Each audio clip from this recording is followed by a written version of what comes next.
Bismillahirrahmanirrahim. Assalamualaikum warahmatullahi wabarakatuh. Alhamdulillahirabbil alamin. Walladzi arsala rasulahu bil huda wa dinil haqq lidhirahu 'ala dini kulli. Kafa billahi syahida. Wa asyhadu an la ilaha illallah wahdahu la syarika lah. Wa asyhadu anna Muhammadan abduhu wa rasuluh. Allahumma shalli ala Muhammad wa ala alihi wa ashabihi faman tabi'ahum bi ihsanin ila yaumiddin. Ya ayyuhalladzina amanu taqullaha haqqa tuqatih wa la tamutunna illa wa antum muslimun wa ba'du. Fa inna asdaqal hadisi kitabullah wa khairal hadyi hadi Muhammadin sallallahu alaihi wasallam. Syarrul umuri muhdatsatuha fa inna kulla muhdatsatin bid'ah wa kulla bid'atin dhalalah wa kulla dhalalatin finnar. Ayolah ikhwah karamana subhanahu wa ta'ala, insyaallah kita masuk hadis yang ke-267 dari 1000 hadis hafalan. Temanya kepribadian dan penampilan Muslim. Artinya orang Islam itu dibimbing untuk memiliki profil, sifat, karakter, nilai diri, jati diri, sehingga dia nanti akan bernilai di sisi Allah Ta'ala. Dan penampilannya sudah memberikan ciri khas, pengaruh, bahkan menjadi simbol, syiar, tanda bersama fungsinya. Temanya membahas hal itu. Hadis itu ialah an Abi Hurairah Abdurrahman bin Sakhar Ad-Dawsi radhiyallahu anhu anna Rasulullah sallallahu alaihi wasallam qol juzzu asy-syawariba,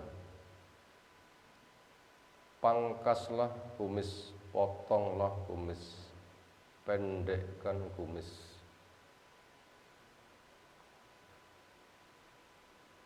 Wa arhu al-liha, dan biarkan, peliharalah jenggot. Khalifu al-majusa, selisihilah orang Majusi. Jangan memiliki kepribadian, jangan memiliki penampilan seperti orang Majusi. Rawahu Muslim. Apa saja pelajaran yang bisa kita ambil dari hadis di atas? Pertama, kita akan melihat tentang profil seorang Islam, jati diri seorang Islam. Seperti apa? Sesuai dengan namanya, itulah profilnya, yaitu namanya Muslim, orang yang memeluk agama Islam.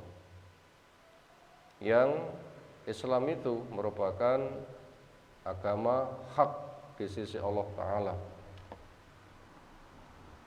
Bimbingan cara tunduk yang diterima di sisi Allah Ta'ala, yang itu agamanya para nabi, yang itu agamanya para rasul.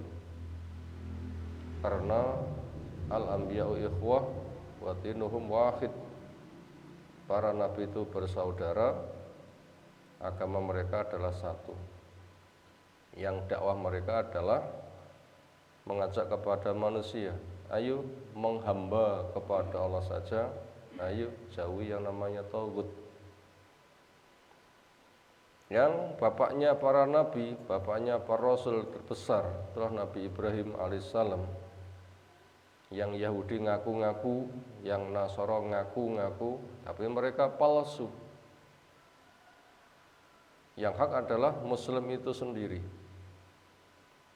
yang berusaha napaktilas persis seperti Nabi Ibrahim. Apa pesan Nabi Ibrahim? Wala tamutunna illa wa antum muslimun. Sekali-kali kamu jangan mati kecuali kamu sebagai muslim yang istiqomah memeluk agama Islam. Yang itu unsur penyusunnya ada 3. Pertama, al-istislam lillahi bitauhid, mengakui keesaan Allah.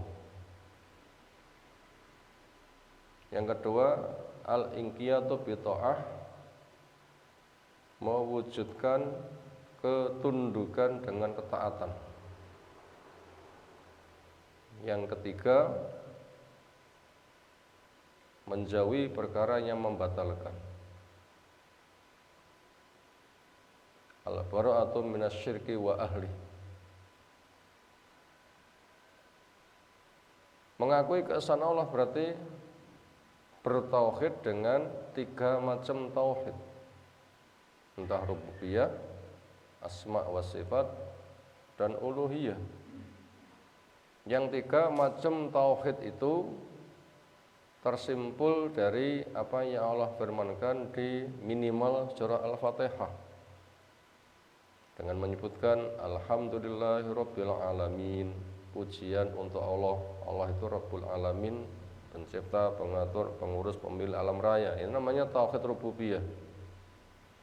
Mengakui pencipta, pengatur, pengurus, pemilik alam raya itu adalah Allah. Dengan Ar-Rahmanir Rahim Maliki Yaumiddin, ini tauhid asma wa sifat. Allah punya nama menunjukkan kerja. Termasuk kerja Allah, terciptanya alam raya yang luar biasa, yang kita amat sangat kecil. Itu hanya Allah, bukan yang lain. Makanya manusia tidak boleh menamai dirinya dengan nama Allah. Kemudian yang ketiga, ketika manusia merasa lemah, hina, kecil, bertumpunya nasib itu hanya semata kepada Allah, maka menghambanya hanya kepada Allah, itu namanya tauhid uluhiyah.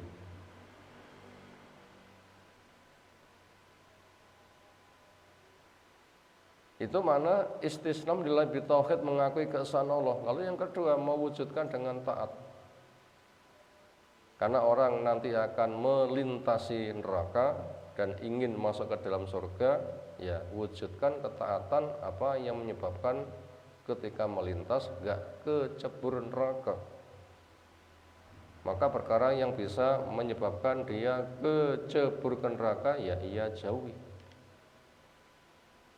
Entah kesyirikan, diawali dengan kebodohan, dengan pembangkangan, dan semua perbuatan yang bisa mengantarkan ke neraka, jauhi. Dikenal, dijauhi. Dan telah dijelaskan semuanya. Aneka ragam dosa, syirik bersama puluhan dosa-dosa yang lain. Demikian juga perkara yang bisa mengantarkan ke surga, ia kerjakan. Dan itu banyak, diawali dengan ilmu, manhaj yang benar. Benarnya ketauhidan, benarnya peribadatan, benarnya akhlak. Kesimpulannya, dia orang yang taat, memenuhi panggilan Allah Ta'ala. Kemudian yang ketiga, dia menjaga jangan sampai keislamannya batal. Karena Islam itu bina bangunan. Ada pengokoh, ada juga pengurang. Maka termasuk kebodohan, kesyirikan, lingkungan yang jelek, kemalasan, menjauh dari Allah, itu termasuk bisa mengurangi, lama-lama bisa menghabiskan bila itu yang ia kerjakan syiriknya syirik besar. itu sudah menunjukkan profil keislaman. Yaitu merupakan ia kerjakan bekal untuk menghadap pada Allah Ta'ala.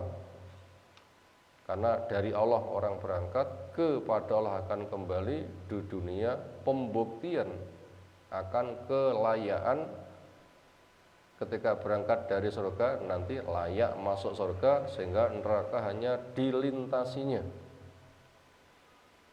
Kemudian ia jaga sampai mati dan dibesarkan dengan didakwahkan. Apa yang telah kita sebutkan di atas itu profil muslim. Profil muslim. Islam membimbing orang memiliki kepribadian jati diri nilai demikian. Kemudian poin yang kedua akan menjadi penampilannya. Akan jadi penampilannya. Karena apa yang menjadi pemikiran isi hati yang ia wujudkan di dalam kehidupan sehari-hari, dicipta untuk menghamba kepada Allah dan dia betul-betul menghamba. Maka perilakunya sudah menunjukkan kepribadian demikian. Sehingga hikmahnya dia akan menjaga ciri khas dirinya, dan ketika bergaul dia bisa mempengaruhi kepada orang lain. Nah, karena kepribadian yang Allah bimbing itu tidak sama dengan kepribadian hasil dorongan setan, hasil karya akal-akalan. Maka penampilan orang Islam itu beda. Dengan Yahudi beda, dengan Nasoro beda, dengan Majusi beda, dengan penyembah setan beda, dengan pengikut budaya beda. Dan memang harus berbeda. Islam memiliki program untuk iqtida ila siratil mustaqim wa mukhalafati ashabil jahim. Menempuh jalan lurus yang menyelisih penduduk neraka jahim. Yang lurus tempuhlah, yang nyimpang itulah nanti akan masuk ke neraka jahim, selisihilah. Nah, karena profilnya demikian, penampilannya pun juga jelas beda. Makanya orang Islam itu harus beda dengan yang lain. Justru dengan standar yang benar dia mengajak kepada orang lain, bukan terbawa mendukung kepada yang lain, tapi memberikan pengaruh. Memberikan pengaruh. Sehingga dia nanti akan berderajat dengan derajat yang paling tinggi. Ya Allah telah katakan, kuntum khaira ummatin ukhrijat linnas ta'muruna bil ma'ruf wa tanhauna 'anil munkar wa tu'minuna billah. Kamu makhluk terbaik yang dilahirkan untuk manusia. Apa unsurnya jadi makhluk yang terbaik? Yaitu kamu perintahkan yang ma'ruf, kamu cegah dari yang munkar, dan kamu beriman kepada Allah. Keislamanmu menunjukkan ketaatan yang dengannya kamu akan selamat dan maslahat. Itu derajatnya sangat tinggi. Nah, karena permasalahannya demikian, dia punya prinsip jati diri. Hidup itu memberikan pengaruh. Jelas dia enggak sama dengan Yahudi, enggak sama dengan Nasoro, enggak sama dengan agama-agama yang lain. Yang ada ini kebenaran dipromosikan dan mengajak, ayo berjalan seperti ini. Makanya ada ancaman keras, ngaku berislam tetapi perilakunya enggak mewujudkan kepribadian Islam. Yang diancamkan abghadul rijal ilallah mubtaghin fil islami sunnatal jahiliyah. Paling dibencinya orang siapa? Mengaku beragama Islam tetapi perilakunya ikut tradisi lain. Contoh yang gampang saja, urusan kematian. Di dalam Islam enggak ada simbol yang namanya kembang telon. Sementara di masyarakat kita bisa lihat acara kematian jeneng kembang itu kan sudah identik, Sehingga ke kuburan namanya nyekar, bukan ziarah kubur, nyekar. Dan bakul-bakul kembang itu banyak, apalagi nanti pada kesempatan-kesempatan tertentu marak, apalagi wisata kuburan full bakul kembang. Yang itu simbol 3 dewa. Bunga namanya, warnanya nek sing merah, kuning atau opo kembang telon. Simbol 3 dewa, Brahma, Siwa, Wisnu. Berarti ketika ditaburkan acara nyekar, berarti mengharapkan keberkahan 3 dewa. Ini kan jelas syirik besar. Itu kan ciri khas kesyirikan. Nah, umat Islam yang tidak boleh. Dijane wong Islam bawa wong Hindu. Ini umat Islam atau orang Buddha? Kok punya 3 dewa dengan simbol 3 kembang? Makanya mati dironcekne kembang, ditumpangne pendosane, tabur sepanjang jalan. Selesai penguburan, tabur bunga. Itu kan bukan milik Islam, milik Hindu. Lah umat Islam kok seperti itu? Ini makhluk yang paling dibenci. Itu contoh umat Islam itu beda dengan yang lain. Makanya punya ilmu diamalkan untuk dipengaruhkan. Jangankan kepada perkara yang bersifat dasar, akidah, sampai profil keseharian, perilakunya juga enggak boleh menyerupai yang lain. Makanya Islam memiliki sunanul fitrah, tuntunan kesucian. Satu hadis menyebutkan 5, hadis yang lain 10. 10 itu 5 di dalamnya ditambah dengan yang lain sehingga melengkapi. Entah itu potong kuku, itu menyelisih binatang buas kan. Cabut bulu ketiak, khitan, termasuk cara nata rambut. Secara umum rapi, secara khusus kumis dipangkas, dipendekkan. Walaupun tidak harus habis, dipotong mepet boleh. Andaikan masih agak panjang, ya boleh juga. Tapi jangan sampai menutupi lingkaran bibir. Dipotong, dipendekkan. Adapun kalau jenggot itu dipiara. Itu fungsinya luas, mengikuti syariat, kepribadian orang yang punya ilmu. Demikian juga memiliki fungsi di dalam kesehatan. Itu dampak yang bersifat ikut. Itulah pribadi muslim. Kumis dipotong, jenggot dipiara. Ini sudah memberitahu penampilan itu sudah beda dengan yang lain. Maka itu dipeloporkan. Sehingga nanti pelakunya mengikuti sunnah, berpahala. Syiar juga. Sehingga ketika diikuti juga sebagai pelopor kebaikan. Dapat pahala dari taatnya, ditambah pahala orang yang mengikuti jejaknya. Ini penampilan. Makanya wajib mukhalafah menyelisihi dengan majusi. Yang mereka enggak punya profil itu. Lalu bagaimana apabila majusi Yahudi juga mereka piara jenggot, motong kumis? Itu kalau pemerintah Islam tegak, nah mereka itu tidak boleh. Ditangkap, potong kumismu, biarkan kumismu, potong jenggotmu. Kamu nggak boleh madani pribadi Muslim. Itu milik profil Muslim itu. Bila kamu pengen potong kumis, piara jenggot, harus masuk Islam. Bila kamu tidak masuk Islam, tidak boleh punya penampilan itu. Makanya di masa Umar, orang-orang yang menjadi masyarakatnya juga ada orang kafir dhimmi. Orang kafir yang tunduk kepada Islam, yang diatur dengan konsekuensinya. Ternyata bajunya thawb, laki muslim maupun laki kafir, bajunya thawb. Thawb itu apa? Baju memanjang dari pundak ke bawah sampai tidak masuk mata kaki. Nah, itu untuk membedakan baju sing model ngono iki wong Islam mau duduk. Maka itu ada pembedanya. Apa pembedanya? Wong kafir harus pakai sabuk. Sehingga walaupun pakai sabuk tapi sabuan perut diikat. Itu tandanya orang kafir.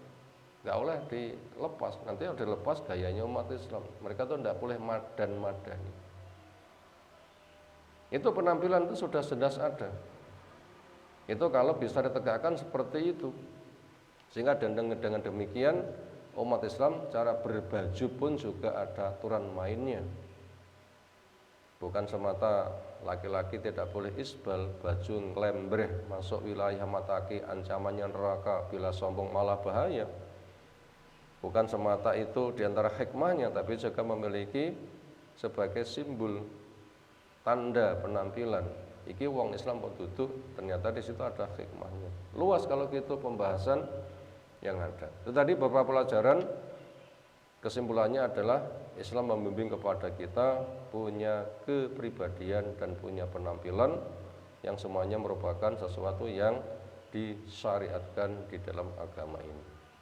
Demikian yang kita sampaikan. Subhanakallahumma bihamdika asyhadu an la ilaha illa anta astaghfiruka wa atubu ilaik. Assalamualaikum warahmatullahi wabarakatuh.